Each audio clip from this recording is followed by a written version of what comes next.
굿닥터와 나누는 건강 힐링의 지혜. 안녕하세요. 건강 매거진 위드 굿닥터 박서진입니다. 어떻게 사느냐가 중요해진 장수 시대에는 더하고 높이는 플러스 의료가 필요한데요. 부족한 것은 채워서 몸도 마음도 건강해지는 시간. 건강 매거진 위드 굿닥터. 자, 지금 TV와 다양한 플랫폼에서 생방송 함께 해주고 계시고요. 혹시라도 본 방송을 놓쳐서 아쉬운 분들은 유튜브에서 다시 보기도 가능합니다. 유튜브에서 건강엔 한경, 건강엔 한경 검색하시면 다시 보실 수가 있고요. 또 생방송이 진행되는 동안 여러분의 고민과 궁금증 상담 전화로 받아보고 있습니다. 고민, 궁금한 점 있으시다면 전화 주셔서 한번 상담을 받아보셔도 좋을 것 같아요.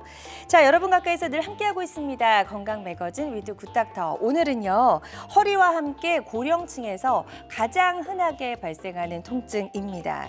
한 번 손상이 되면 자연적으로는 재생이 되지 않아서 좀 더 심하고 더 자주 아플 수 있다는 무릎 통증에 대해서 알아볼 텐데요. 방송 보시면서 무릎 통증과 관련된 여러 가지 고민, 궁금증 있으시다면 02-6677-0012번, 02-6677-0012번으로 전화 주시면 되겠습니다. 여러분의 많은 참여 기다려보면서 건강 매거진 문을 활짝 열어보도록 할게요. 자, 오늘 어떤 분과 함께 할지 오늘의 건강 닥터 소개해드립니다.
자, 오늘 이 시간 함께할 굿닥터 자리에 계십니다. 한국인의 무릎 건강 지킴이 황보형 원장님과 함께합니다. 안녕하세요. 안녕하세요. 홍보현입니다. 네, 반갑습니다. 반갑습니다. 네. 자, 오늘의 주제가 무릎 관절염입니다. 네. 무릎 네. 관절염 너무나 흔한 질환이죠. 네. 75세 이상 고령층 대부분에서 소견을 보인 정도로 아주 흔하다면서요? 네, 그렇습니다. 무릎 관절염은 대표적인 만성 질환으로 말씀하신 것처럼 국민 질환이라고 할 만합니다. 70대뿐만 아니라 더 젊은 연령층에서도 발병을 하고요. 최근의 데이터에 의하면 65세 이상에서 3명 중 2명이 앓고 있고 네. 환자 수도 300만 명에 달한다고 합니다. 와, 네. 그렇군요. 네. 자, 그렇다면 이렇게 많은 분들이 호소하는 무릎퇴행성 관절염 어떤 질환인지 네. 구체적으로 좀 살펴보죠. 네, 무릎 관절염은 관절 안에 연골과 그 주변에 뼈, 인대가 손상이 되면서 염증과 통증이 생기는 질환입니다. 네. 주로 노화에 의해서 발생하고요. 골관절염이라고도 부릅니다. 그렇군요. 자, 그림 한번 볼게요. 무릎 관절염이 생겼을 때 어떻게 이제 무릎 안의 모습이 달라지는지 그림 준비해 오셨죠? 네, 그림으로 보시면 제가 늘상 치료하는 환자의 실제 그 관절 안의 모습입니다. 네. 관절 내시경으로 찍은 사진이고요. 무릎 관절염 환자 대부분은 이렇게 연골이나 연골판에 병변이 있습니다. 왼쪽 위의 사진을 보시면 이것이 정상 연골의 모습입니다. 네. 예, 정상 연골은 이렇게 하얗게 매끈하게 껍질처럼 휘어져 있고요. 오른쪽을 보시면 연골이 심하게 마모되면 이렇게 안쪽에 있는 뼈가 드러나게 됩니다. 환자분들이 이해하기 쉽게 보통 제가 귤껍질이 벗겨진 것에 많이 비유하고 있습니다. 네. 아래쪽에 왼쪽에 아래 사진은 정상 연골판의 모습입니다. 연골판이라는 것은 뼈와 뼈 사이에 초생달 모양으로 들어가 있고요. 네. 이렇게 관절의 움직임을 부드럽게 하고 충격을 흡수하는 쿠션 역할을 합니다. 오른쪽 보시면 이러한 연골판이 파열되면서 찢어진 부분이 흘러나온 모습을 보이고 있습니다. 네. 이제 문제가 생긴 거예요. 확실히 정상하고 그렇지 않은 거하고 사진으로 보니까 명확하게 저희가 좀 알 것 같고 네. 연골이 사실 이제 뼈를 잘 싸고 있어야지만 어떤 충격을 좀 완화시킬 수 네. 있는 그런 고무 패킹 같은 역할을 하는 거잖아요. 근데 그게 그렇습니다. 손상이 생기는 거죠? 네, 그렇습니다. 연골이라는 것은 뼈를 싸고 있는 두께가 약 3mm 정도의 껍질이라고 보시면 됩니다. 네. 관절을 보호하는 역할을 하는데요. 대신에 혈관이 없기 때문에 한번 손상이 되면 복구가 되지 않습니다. 따라서 한번 연골이 손상되면 조기에 관절염으로 진행할 수 있기 때문에 주의가 필요하죠. 이러한 연골이 손상되면 뼈와 뼈 사이에 공간이 좁아지는데요. 네. 관절염의 진행을 이렇게 엑스레이로 한번 설명을 드리겠습니다. 네. 이렇게 엑스레이만 찍어봐도 환자분들의 관절염 상태가 어떤지 쉽게 알 수가 있습니다. 왼쪽에 있는 사진이 관절염 1기 사진인데요. 거의 정상과 가깝습니다. 허벅지뼈와 종아리뼈의 저 사이 부분에 네. 연골과 연골판이 있는 거고요. 이런 것들이 손상이 되면은 뼈와 뼈 사이가 점점 좁아지면서 2기, 3기로 진행이 됩니다. 이러한 손상이 진행되면 뼈와 뼈가 부딪히면서 골극이 생기고 마지막에는 가장 오른쪽 사진처럼 뼈와 뼈가 붙은 4기 관절염까지 진행이 됩니다. 4기 관절염까지 진행되면 다리도 상당히 많이 휘고 통증도 매우 심하죠. 그러니까 뼈와 뼈끼리 붙었다고 생각하면 얼마나 통증이 극심할지 네, 그렇습니다. 상상하기조차 힘들고 네. 사실 엑스레이 사진으로만 봐서는 뼈의 모습만 보이지만 네. 뼈 사이의 간격이 줄어든 것을 이제 파악해서 네. 관절염이 맞다 아니다 이렇게 좀 판단하시는군요. 네. 어르신들이 무릎에서 소리 난다고 하시잖아요. 네, 네. 그게 다 이유가 있는 거네요. 네, 그렇습니다. 아. 이렇게 관절염이 진행되면은 무릎에 물이 차고 연골이나 연골판이 손상되면서 이러한 손상된 조직들이 무릎 안에 끼었다 나갔다 하면서 소리가 날 수도 있고요. 네. 뼈끼리 부딪히면서 소리가 날 수도 있습니다. 그렇군요. 네. 사실은 이렇게 좀 그 연골이 망가졌을 때 이거에 스스로 재생이 안 된다고 아까 저희가 좀 네. 오프닝에서 말씀을 드렸어요. 그래서 이렇게 연골이 망가지고 뼈와 뼈끼리 닿기 전에 치료해야 될 텐데 네. 치료 방법이 그럼 어떤 것들이 있는지 궁금하네요. 네.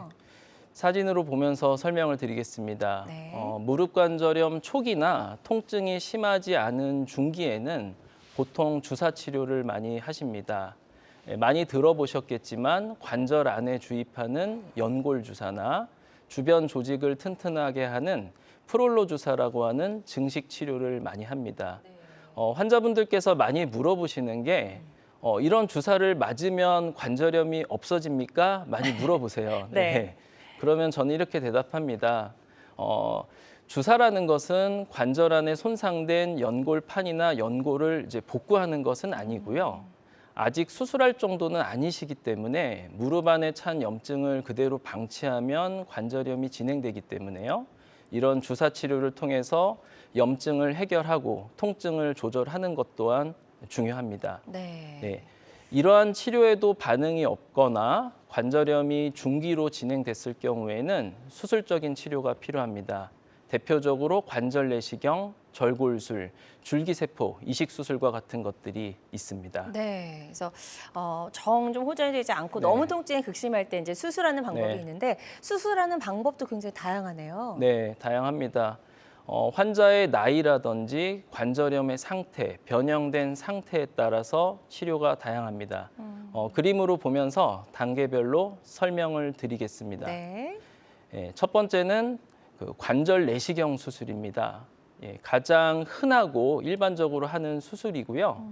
환자분들께서 보통 시술 받았다고 이야기하시는 수술이 바로 관절 내시경 수술입니다. 사실은 수술인데. 네, 정확히 말씀드리면 시술이 아니고 시술과 같은 수술이죠. 그렇군요. 왼쪽 사진처럼 예. 아주 작은 구멍 두 군데로 칼집과 같은 상처인데요. 내시경이 들어가면 관절 안에를 가운데 사진이나 오른쪽 사진처럼 연골판이라든지 연골을 확인할 수가 있습니다. 네. 가운데 사진은 그 파열된 반월상 연골판이고요. 오른쪽 사진은 많이 깎인 연골 사진입니다. 네. 이러한 부분들을 이제 내시경으로 치료하는 거고요. 다음으로 이제 줄기세포 치료가 있습니다. 네. 네, 줄기세포도 많이 들어보셨을 것입니다. 네, 줄기세포라는 것은 깎인 연골을 재생을 시키기 위한 치료입니다. 왼쪽 사진을 보시면 연골 손상이 ICRS 4기까지 진행된 모습입니다. 네. 연골 손상을 분류하는 기준이 ICRS라는 기준이 있습니다. 1기에서 4기까지 있고요. 1기가 초기고 이 그림처럼 심하게 깎인 경우가 4기입니다.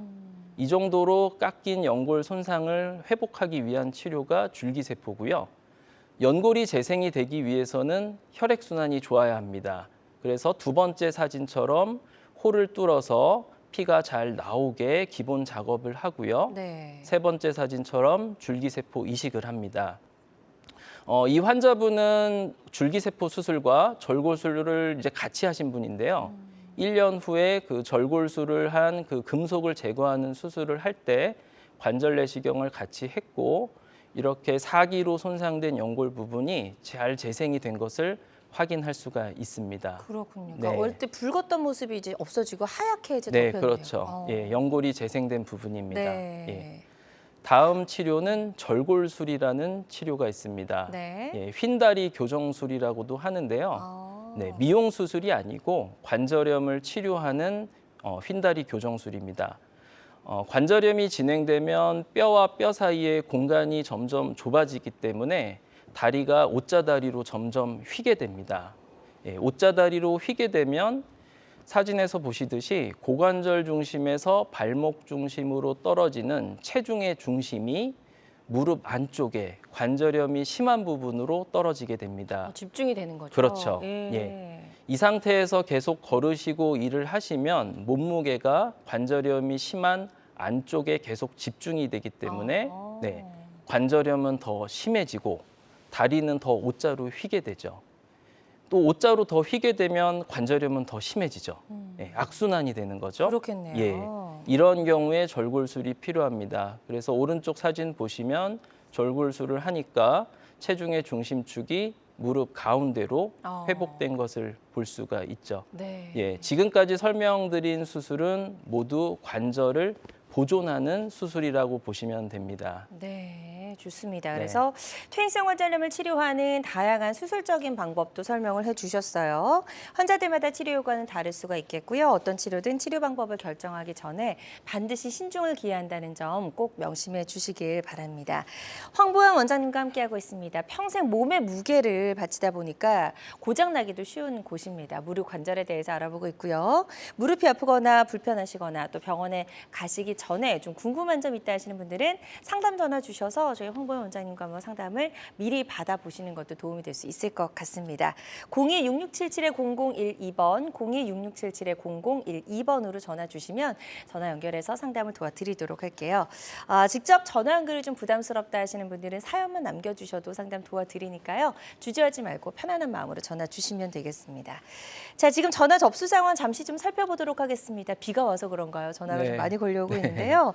70대 여성분 어머니께서 전화를 주셨어요. 무릎을 펴기가 힘들고 지팡이 없이는 걷지 못한다라고 말씀을 해주셨고 8년 전에 왼쪽 부분 인공관절 수술을 받으셨군요. 오른쪽도 이제 퇴행성 관절염 말기인데 오른쪽도 받아야 되나 좀 궁금해서 전화 주신 것 네. 같기도 하고요. 어떨까요? 예, 내용으로 보면은 제가 이제 흔하게 접하는 환자 케이스 내용입니다. 우선 환자분께서 70대 연령이시고 과거에 왼쪽은 부분 인공관절 수술도 받으셨고요. 네. 오른쪽은 이미 말기관절염을 진단을 받으셨기 때문에 이 상태에서 정말 무릎이 아프다면 이제 무릎 수술이 필요할 것으로 보이는데요. 이 내용만으로는 무릎이 원인이라고 이제 확신할 수는 없습니다. 네. 이제 실제로 제가 환자를 보다 보면은 검사상에서는 무릎 관절염이 심하고 수술이 필요한 상태지만 실제로 환자가 호소하는 증상은 허리가 원인인 경우도 많습니다. 예, 대표적으로 허리 협착증인데요. 네. 허리에서 신경이 눌리다 보니까 이제 다리가 저리고 힘이 없어서 이 환자분처럼 지팡이 없이는 걷기 힘들거나 다리의 근력이 떨어지면서 무릎을 펴기 힘들다 이렇게 호소하시는 분들도 많습니다. 네. 이러한 경우에는 진찰과 엑스레이를 통해서 다 확인이 되기 때문에요. 만약에 허리에서 원인으로 의심이 되면 허리를 먼저 치료해 보는 것이 좋겠고요. 만약에 이제 무릎이 원인으로 보이면 오른쪽 무릎은 이미 관절염 말기 진단을 받으셨기 때문에 인공관절 치환술이 필요할 것으로 예상이 되고요. 네. 왼쪽은 8년 전에 부분 인공관절 수술을 받으셨는데 만약에 이 상황에서 무릎을 펴기 힘들고 지팡이 없이는 걷지 못한다. 그러면 두 가지 가능성을 생각을 할 수가 있습니다. 첫 번째는 부분 인공관절 수술이라는 것은 무릎의 심한 부분만 인공관절로 치환을 했기 때문에 나머지 부분이 관절염이 진행했을 수가 있고요. 네. 두 번째 경우는 부분 인공관절 임플란트에 문제가 생겼을 수도 있습니다. 첫 번째 경우든 두 번째 경우든 부분 치환술 임플란트를 제거하면서 전 치환술로 바꾸면 해결이 됩니다. 그렇군요. 네. 예, 좋습니다. 다양한 경우의 수를 이제 나눠서 설명해 주시니까 아무래도 이제 보시는 분들이 이해하기가 네. 쉬우셨으리라 네. 생각이 됩니다. 아무래도 정확한 진단을 위해서는 직접 보셔야 되니까요. 전문의와 상담을 꼭 좀 받아보시길 바라고요. 치료 잘 받아보셨으면 좋겠습니다. 다음 사연 또 살펴보도록 하겠습니다. 이번에는 80대 아버님께서 전화 주셨네요. 무릎 통증으로 주사를 맞고 있는데 효과가 이틀에서 3일뿐이다라고 말씀해 주셨어요. 그 이후에는 통증이 또 계속 지속되시는 것 같고 일주일 전에 이제 주사 치료를 받으셨다고 합니다. 지금까지는 이제 주사 치료만 받으셨던 것 같은데 네네.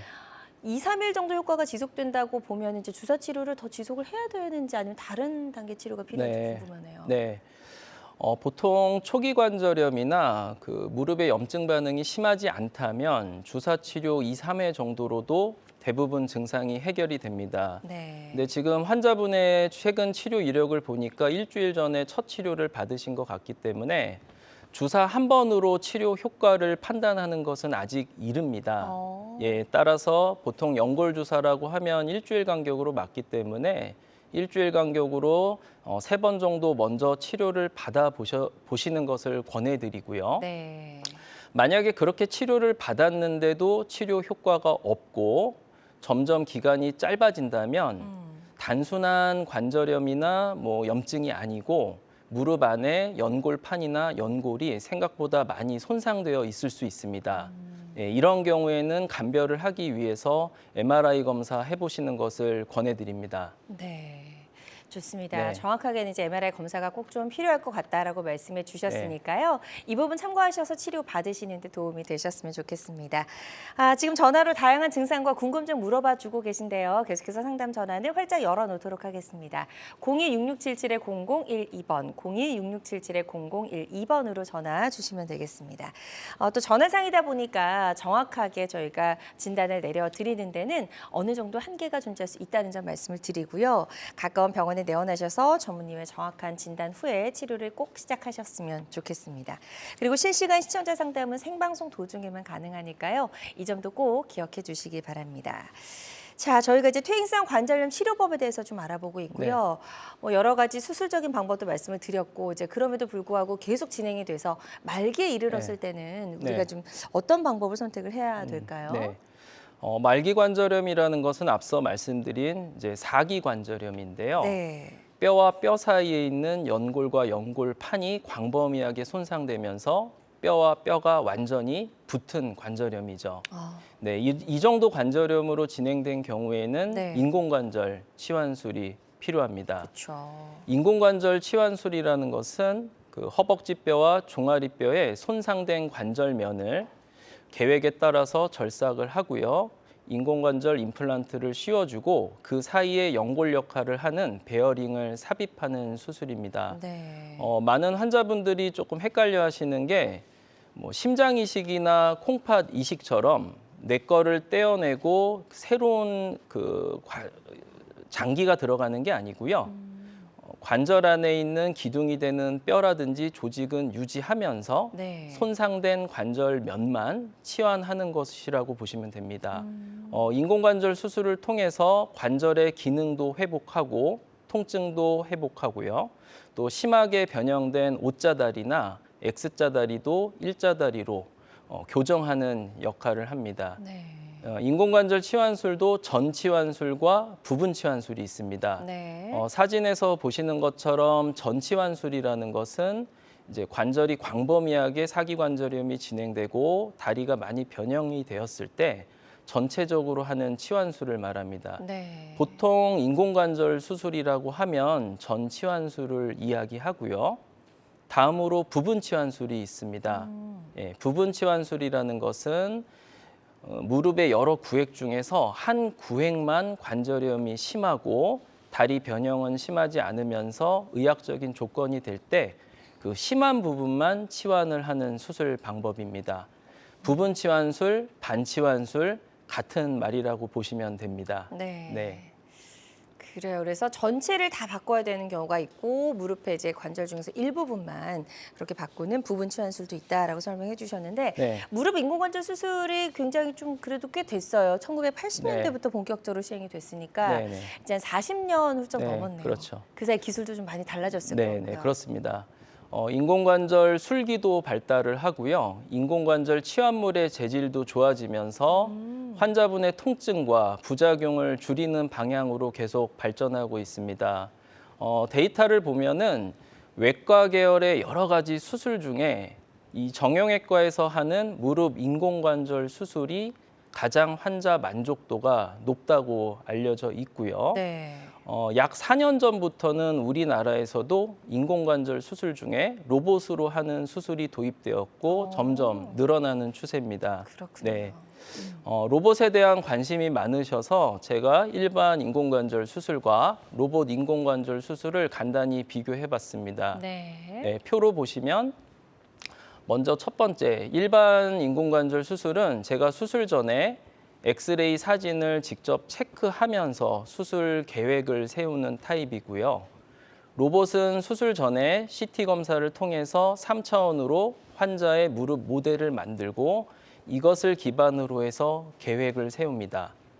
두 번째, 일반은 여러 가지 도구로 수술 중에 그 뼈에 장착을 하면서 의사가 직접 절삭을 하는 타입이고요. 네. 로봇은 3차원으로 세워진 계획을 기반으로 로봇 팔이 위치를 잡으면 제가 로봇 팔을 잡고 절삭을 하는 타입입니다. 네. 세 번째 차이는 일반 인공관절은 아무래도 의사라는 사람의 손으로 하기 때문에 미세한 차이에 따라서 절삭의 정도라든지 각도에 오차가 좀 생길 수가 있는데 로봇 인공관절은 수술 전에 이런 계획을 세우고 또 로봇팔이 3차원으로 위치를 잡기 때문에 이런 오차를 좀 더 줄이기 위한 노력을 하고 있고요. 네. 마지막으로 일반 수술은 매 과정마다 여러 가지 가이드를 뼈에 장착을 하면서 수술을 했었는데 로봇은 로봇 팔로 위치를 잡고 수술하기 때문에 이러한 절개 부분이 많이 줄었습니다. 이로 인해서 조직 손상이라든지 출혈을 더 줄일 수가 있는 특징이 있습니다. 네. 일반 무릎 네. 인공관절 수술하고 로봇 인공관절 수술하고 이렇게 비교해 보니까 굉장히 큰 차이점이 많은 생각이 드는데 네네. 많다는 생각이 드는데 일단 수술하기 전에 계획을 세우는 단계부터가 좀 다르네요. 네, 그렇습니다. 네, 단계별로 한번 그림으로 보시면요. 일반 인공관절은 이렇게 제가 수술 전에 찍은 환자의 엑스레이를 마치 그림을 그리듯이 줄을 그으면서 길이를 재고 각도를 측정하고 수술 계획을 세웁니다. 네. 하지만 아무래도 2차원적인 사진이기 때문에 그쵸. 여러 가지 시뮬레이션을 하기는 힘들고요. 제가 실제로 수술 전에 세운 계획과 수술장에서 계획이 조금 달라질 때가 많습니다. 이에 비해서 로봇은 그림처럼 이제 수술 전에 CT를 촬영을 하고요. 네. CT를 통해서 얻은 데이터를 가지고 로봇 컴퓨터를 통해서 분석을 하면 환자만의 무릎의 실제 3차원 모델을 재현을 할 수가 있습니다. 재현된 모델을 통해서 수술 전에 여러 가지 시뮬레이션이 가능하다는 장점이 있습니다. 네.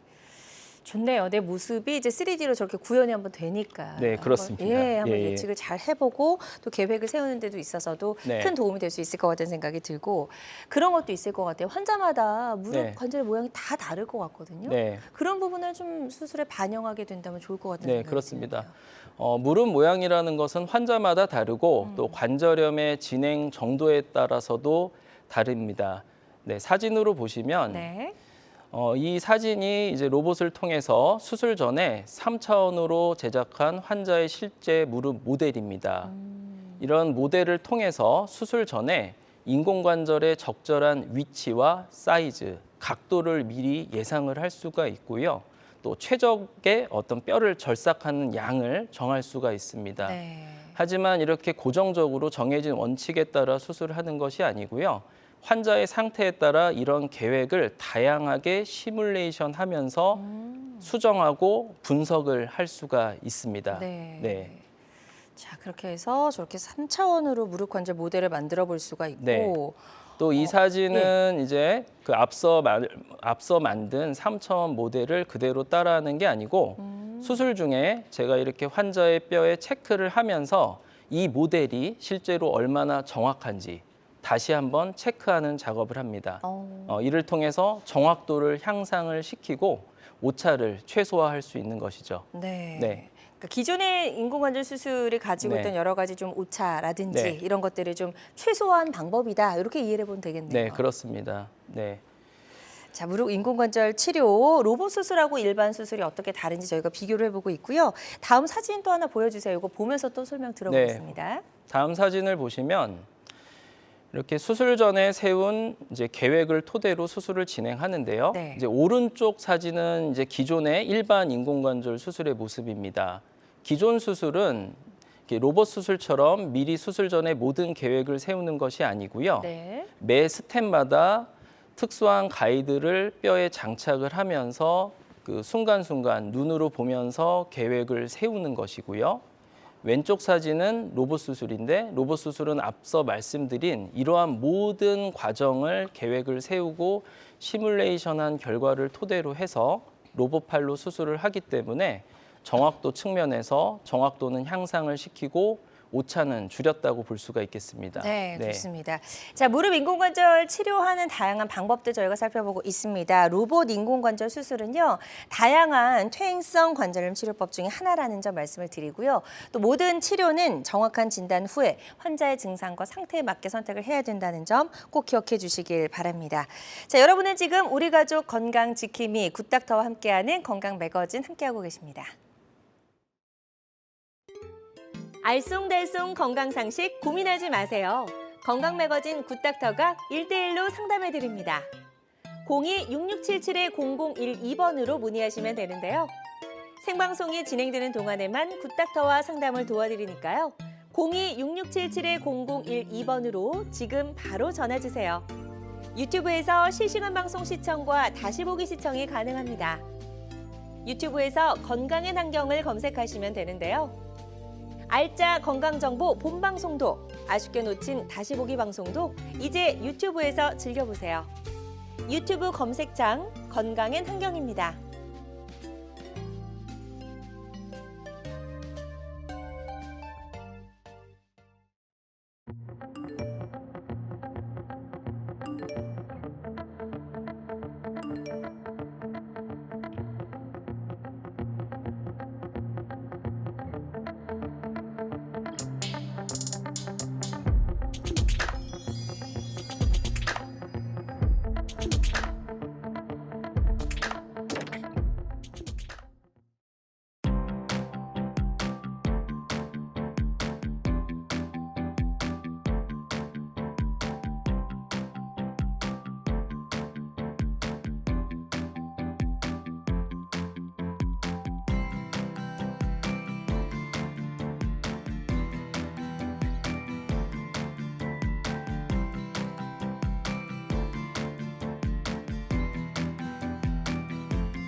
네, 다양한 의료 정보와 함께 방송이 진행되는 동안 건강 상담도 가능한 시간입니다. 건강 매거진은요, 유튜브를 통해서도 다시 보기 가능하니까요. 유튜브에서 건강엔 한경 검색하시고 많이 찾아와 주시기 바랍니다. 자, 저희가 이제 무릎 관절염을 치료하는 다양한 방법 중에서 이제 가장 마지막으로 로봇 인공 관절 수술에 대해서 이야기를 좀 들어봤고요. 이게 듣다 보니까 로봇과 인간의 어떤 합작품이다, 이렇게 좀 이해를 할 수가 있을 것 같아요. 네. 좋은 표현 같습니다. 로봇과 사람의 합작품이라고 할 수 있는데 이러다 보니까 이제 환자분들께서 많이 물어보시는 게 있습니다. 네. 저는 원장님께 수술을 받으러 왔는데 로봇을 믿어도 되는지 또 로봇이 알아서 다 수술하는 것인지 많이 물어보시는데요. 맞아요. 네, 그것이 아닙니다. 네. 수술은 기존 방식대로 제가 다 수술을 하는 거고요. 로봇이라는 최신 도구가 저한테 생겼다고 보시면 됩니다. 그래서 그러한 도구를 이용해서 제가 수술을 하는 것이고요. 이러한 로봇의 합작이 의미가 있으려면 경험이 중요하다고 봅니다. 그렇죠. 네. 그래서 제가 2020년부터 우리나라에 로봇이 본격적으로 도입될 때부터 로봇 수술 교육 지도 전문의로 활동을 하고 있고요. 지금 사진처럼 제가 사용하는 로봇은 저와 같은 지도 전문의에게 정식으로 교육을 받고 인증을 받아야 수술을 할 수가 있습니다. 네. 이러한 과정 중에 로봇에 대한 장점뿐만 아니라 기존 수술에 대한 노하우도 전해드리려고 많이 노력을 하고 있습니다. 이것이 됐을 때 로봇 수술 중에 발생할 수 있는 여러 가지 돌발 상황을 잘 해결할 수 있고요. 환자에게도 일반 수술 대비 로봇 수술의 장점을 더 혜택을 드릴 수 있을 것으로 생각을 합니다. 네. 자, 장비도 좀 독특해 보이는데요. 네. 로봇 수술의 자세한 과정도 좀 설명해 주실까요? 네, 로봇 수술의 과정을 사진으로 보면서 단계별로 특징을 말씀드리겠습니다. 자, 첫 번째 특징은 가상 수술을 통해서 오차를 줄이고 더 정확하게 수술을 할 수 있다는 점입니다. 앞서 말씀드린 것처럼 CT를 통해서 이 그림처럼 3차원 모델을 만들고요. 네. 수술 전에 미리 적절한 임플란트의 위치와 사이즈, 각도를 체크를 할 수가 있습니다.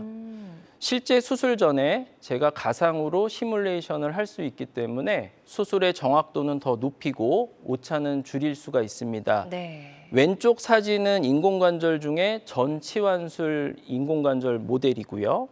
오른쪽 사진은 부분 인공관절 3차원 모델입니다. 네. 부분 인공관절 역시 로봇으로 가능한 상황이 됐습니다. 자, 다음 그림 또 볼게요. 두 번째 특징은 뼈에 구멍을 뚫는 작업이 없어서 출혈량을 줄이고 부작용 위험을 낮추고 무수혈 수술이 더 용이하게 되었다는 점입니다. 자, 왼쪽 사진을 보시면 기존 방식은 매 과정마다 저러한 특수한 가이드를 장착하기 위해서 뼈에 구멍을 뚫고 핀을 고정을 하기도 하고요. 로드라고 하는 것을 뼈의 골수강 내로 넣었다 뺐다 하면서 수술을 진행을 하게 됩니다. 네. 아무래도 정상 조직을 손상을 시킬 수가 있고 출혈량도 더 늘어날 수가 있습니다. 하지만 로봇은 이러한 작업이 없이 3차원으로 정해진 계획에 따라 로봇팔이 위치를 하면 제가 로봇팔로 수술을 하기 때문에 네. 출혈량을 줄여서 무수혈 수술을 좀 더 용이하게 할 수 있는 특징이 있습니다. 그 수술 도중에 이제 뼈에 구멍을 뚫고 안 뚫고 이런 게 이제 가장 큰 차이점이 될 수 있을 그렇습니다. 것 같고요. 네. 그 밖에 어떤 특징들이 더 있을까요? 네, 세 번째 특징은 햅틱 기능입니다. 햅틱 경계 설정으로 주변의 신경과 혈관, 근육 손상 없이 안전한 수술이 가능해졌습니다. 이 사진에서 보시면 이 인공관절 주변에 이렇게 선이 그어져 있는데요. 네네네. 이 선을 햅틱 경계라고 합니다. 예. 물론 이제 경험 있는 전문의들은 주변 조직을 손상시키지 않으면서 수술을 할 수 있지만 로봇에서 이러한 안전장치가 하나 더 생겼다고 보시면 됩니다. 뼈를 절삭을 할 때 저 선을 넘어가면 주변 조직을 손상시킬 수 있기 때문에 로봇이 자동으로 멈추게 됩니다. 네. 그렇군요. 그러니까 조금 더 안전한 수술이 네, 가능하다. 그렇습니다. 이렇게 좀 이해를 해보시면 될 것 같고요. 예. 다음 또 특징 살펴볼게요. 네, 네 번째 특징은 이렇게 수술 전에 로봇이 정한 계획을 제가 그대로 따라서 수술하는 것이 아닙니다. 환자의 그 수술 중에 환자의 인대의 질긴 정도라든지 또 변형 상태는 로봇이 체크를 하지 못하기 때문에 수술 중에 환자 인대 변형 상태를 실시간으로 체크하면서 제가 계획을 수정할 수가 있습니다. 아, 네네. 다시 말씀드리면 의사와 로봇의 협업이 가능해진 것이죠. 네. 좋습니다. 무릎 인공관절 로봇 수술에 대해서 이야기를 좀 나눠보고 있고요. 무릎 인공관절 수술 중에서도 로봇 인공관절 수술은 다양한 퇴행성 관절염의 치료 방법 중 하나라는 점 말씀을 드리고요. 모든 치료는 정확한 진단 후에 환자의 증상과 상태에 맞게 선택을 해야 된다는 점 꼭 기억해 주시면 좋을 것 같습니다. 황보영 원장님과 함께하고 있습니다. 최소절개 로봇 인공관절 수술을 주제로 이야기 나눠보고 있고요. 병원에 가시기 전에 혹시 궁금한 점 있으시다면 02-6677-0012번, 02-6677-0012번으로 전화 주시기 바랍니다.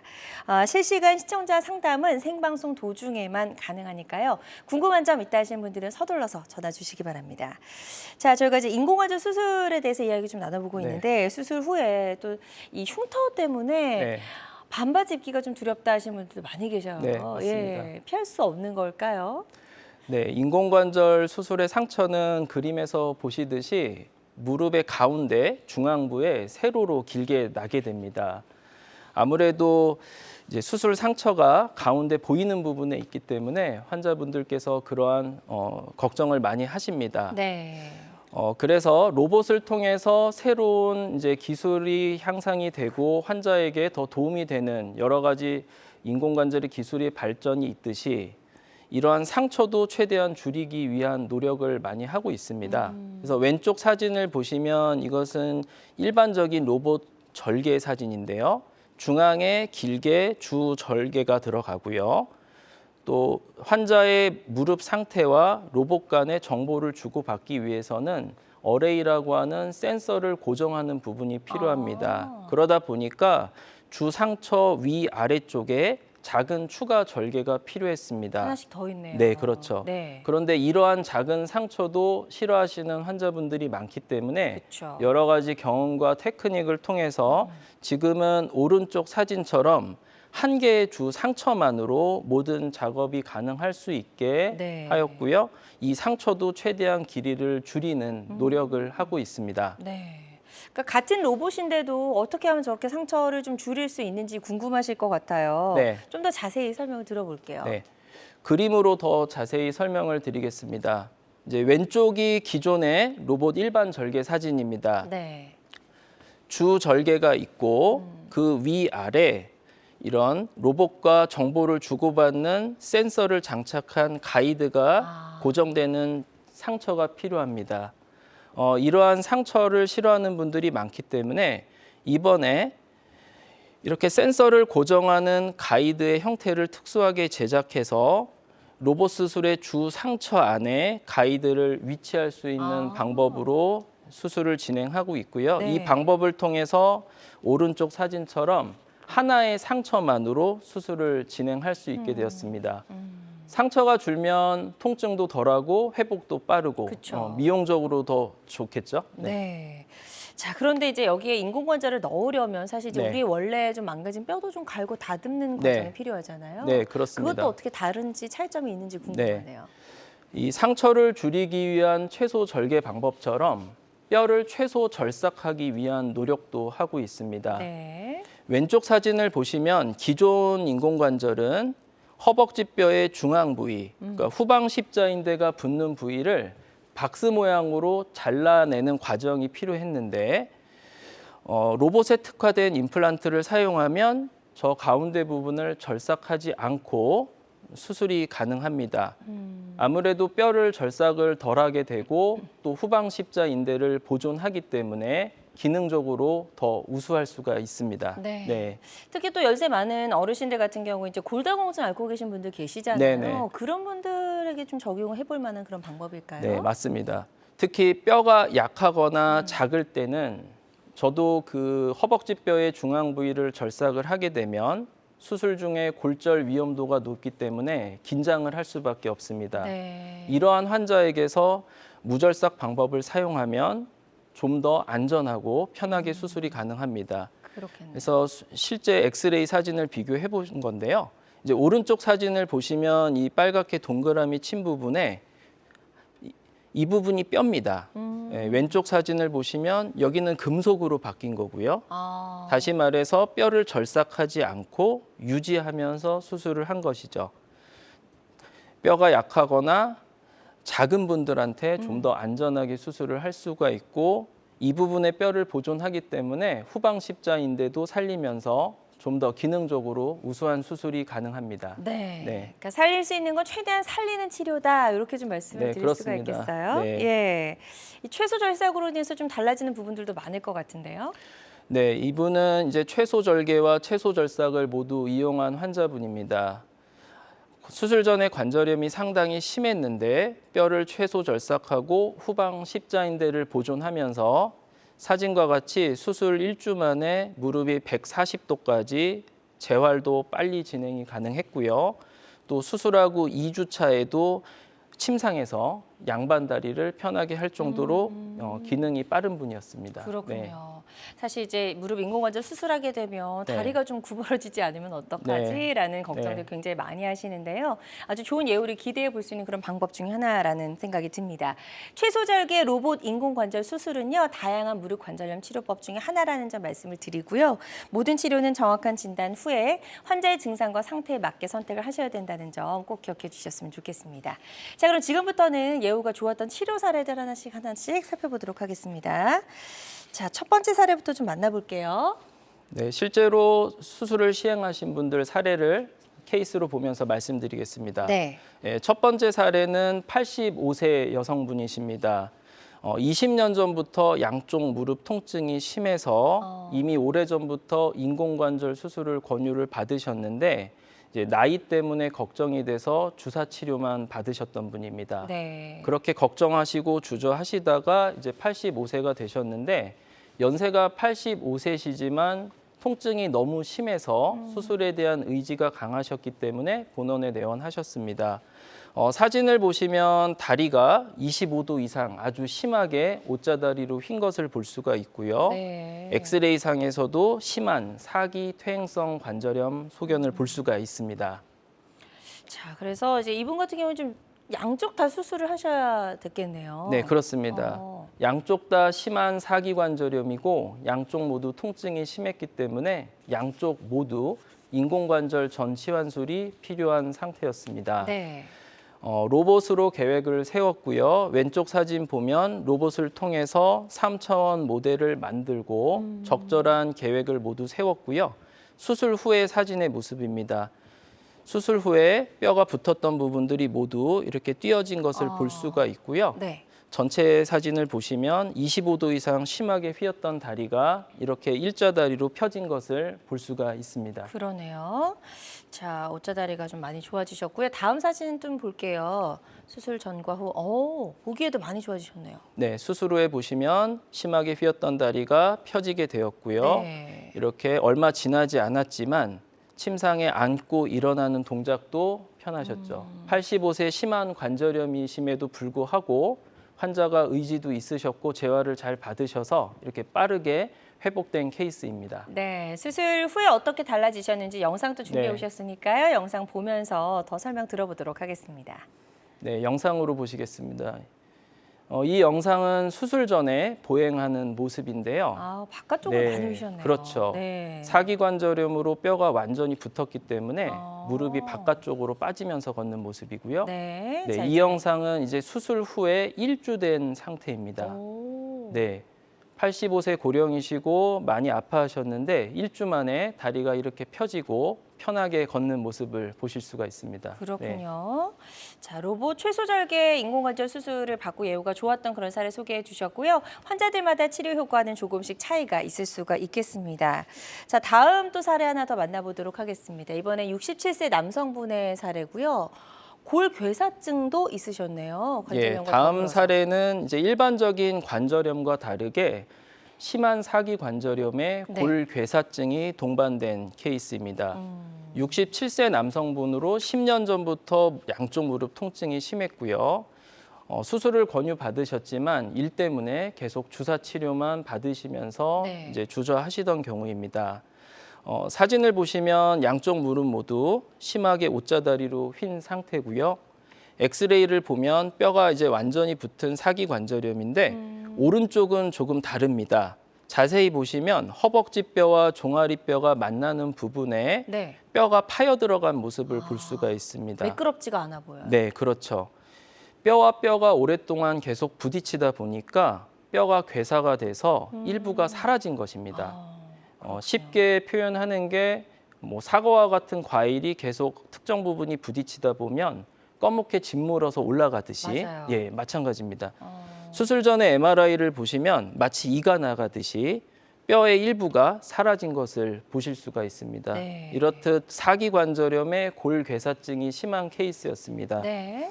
자, 어떻게 달라졌는지 영상으로 또 보도록 하겠습니다. 영상 보여주시죠. 네, 역시 로봇 수술로 계획을 했고요. 네. 이 환자분과 같이 뼈가 괴사된 경우, 네, 지금 영상에 괴사가 된 나오는데, 경우에는 어. 이렇게 걸으실 때 단순히 옷자다리로 쩔룩이시는 게 아니고 이렇게 무릎이 빠지는 것을 볼 수가 있습니다. 네, 통증이 많이 심했을 것입니다. 예, 네. 지금 치료 전의 모습이었고요. 네. 치료 후에 어떻게 만족스러운 결과가 나왔는지 궁금한데요. 네. 그래서 3차원 모델로 이렇게 모델을 만들었고요.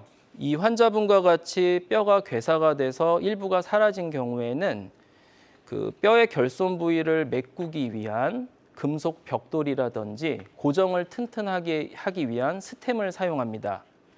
사진을 보시면 왼쪽과 오른쪽이 다르죠? 네. 오른쪽에는 조금 더 기둥이 더 그러네요. 길게 들어간 예. 것을 볼 수가 있습니다. 이게 스템인데요. 아, 기존 방식으로 수술할 때는 저 스템이 들어갈 때 위치가 조금만 바뀌면 뼈에 부딪히면서 잘 안 들어갈 수가 있었습니다. 하지만 로봇을 사용하면 이렇게 미리 스템의 방향과 각도를 계산할 수가 있기 때문에 이 환자분 역시 이런 방식을 사용해서 적절한 위치에 스템이 고정되었고 수술 후에 일자로 잘 교정이 된 것을 볼 수가 있습니다. 네. 다음 그림 또 볼게요. 네. 네, 수술 후 사진입니다. 네, 수술 후에 다리가 양쪽 모두 일자로 이쁘게 교정이 된 것을 볼 수가 있고요. 매우 심한 케이스였지만 수술 후 1주 만에 140도까지도 운동이 가능하셨고 침상에서 이렇게 양반 다리도 어느 정도 하실 수 있을 정도로 빠른 회복을 보였던 케이스입니다. 네, 좋습니다. 아주 예후가 좋았던 환자분의 치료 사례 소개해 주셨고요. 환자들마다 치료 효과는 조금씩 다를 수가 있다는 점 유념을 해주셨으면 좋겠습니다. 자, 저희 1시간 동안 벌써 이렇게 쭉 무릎 관절염을 치료하는 다양한 방법들에 대해서 이야기를 좀 나눠봤거든요. 치료를 고려 중이거나 앞두고 있는 환자분들이 네. 반드시 알아야 할 주의사항 있다면 끝으로 좀 전해주실까요? 네.